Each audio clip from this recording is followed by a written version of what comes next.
بسم اللہ الرحمن الرحیم۔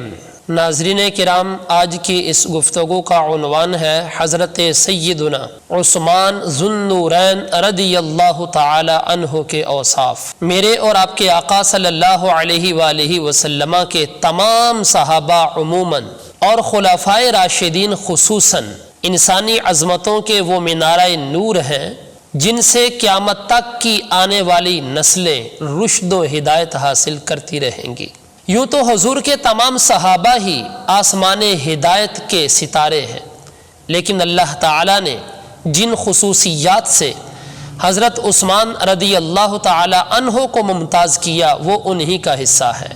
حضرت عثمان رضی اللہ تعالی عنہ حیادار ایسے تھے کہ فرشتے بھی ان سے حیا کرتے تھے، فیاض اور جواد ایسے کہ رسول اکرم صلی اللہ علیہ وسلم نے ان کی فیاضی سے خوش ہو کر ان کو جنت کی خوشخبری سنائی۔ حضور علیہ السلام کے منظور نظر ایسے کہ آپ نے یکے بعد دیگرے اپنی دو صاحبزادیوں کا نکاح حضرت عثمان رضی اللہ تعالی عنہ سے کیا تھا، اور خوش نصیب ایسے تھے کہ زبان رسالت سے زندگی میں شہادت اور شہادت کے بعد جنت کی خوشخبری بھی پائی ہے، اور ایثار کرنے والے ایسے کہ تشنہ لب جان دے دی مگر اپنی زندگی میں مسلمانوں کی تلواروں کو باہم ٹکرانے نہ دیا۔ آئیے حضرت عثمان رضی اللہ عنہ کی کتاب حیات کے چند اوراق پلٹتے ہیں اور آپ کی زندگی کا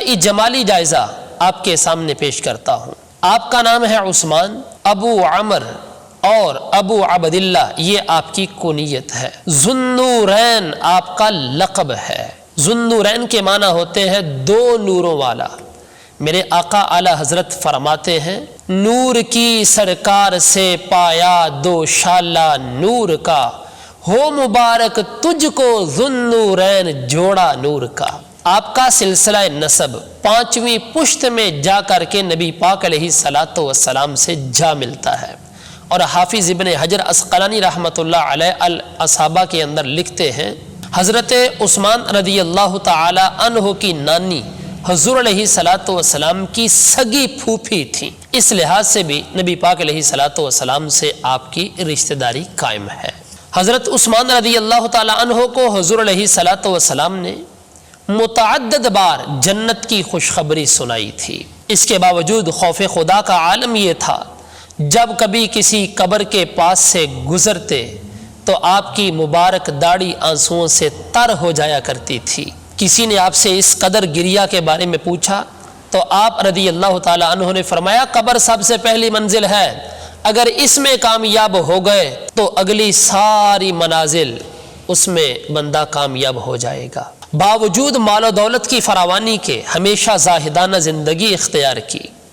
تواضع اور سادگی کا عالم یہ تھا کہ گھر میں 20 غلام اور باندیوں کے باوجود اپنا کام خود کر لیا کرتے تھے۔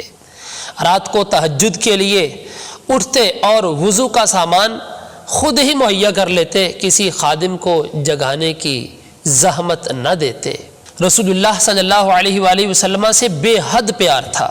ایک بار وضو کر کے مسکرانے لگے، لوگوں نے بے موقع تبسم کے بارے میں پوچھا تو آپ نے فرمایا، میں نے نبی پاک علیہ السلام کو وضو کرنے کے بعد ایک دفعہ اسی طرح مسکراتے ہوئے دیکھا ہے۔ اور آپ رضی اللہ تعالی عنہ کے اندر نبی پاک علیہ السلام کا ادب اتنا تھا، آپ خود فرماتے ہیں، جس ہاتھ سے نبی پاک علیہ السلام سے میں نے بیعت کی ہے اس ہاتھ کو کبھی شرمگاہ کے ساتھ مس نہیں کیا اور نہ ہی کبھی اس کے ساتھ نجاست کو چھوا ہے۔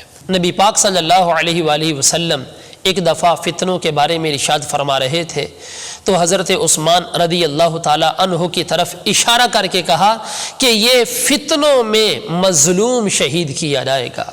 دوستو، پھر وہ وقت بھی آ گیا، 18 ذوالحجۃ الحرام اور جمعۃ المبارک کا دن تھا۔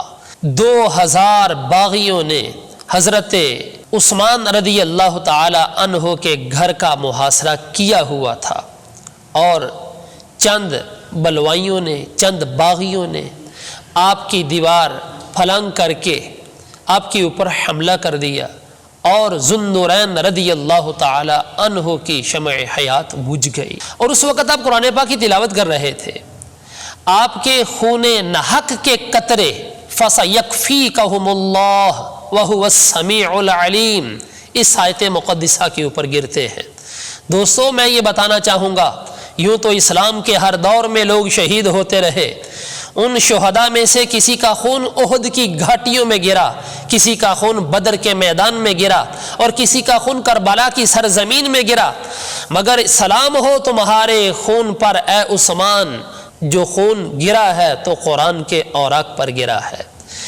اور یاد رکھو، جس شہید کا خون جس جگہ گرتا ہے وہ جگہ اس کی شہادت کی قیامت والے دن گواہی دے گی۔ کسی کی شہادت کی گواہی میدان بدر دے گا، کسی کی شہادت کی گواہی میدان احد دے گا، اور کسی کی شہادت کی گواہی کربلا کا میدان دے گا۔ لیکن دوستو، حضرت عثمان رضی اللہ تعالی عنہ وہ ہیں جن کی شہادت کی گواہی خود قرآن دے گا۔ اور یہ بات بھی ذہن نشین کر لیجئے، حشر کے روز جو شخص جس حال میں شہید ہوا اسی حال میں اٹھایا جائے گا۔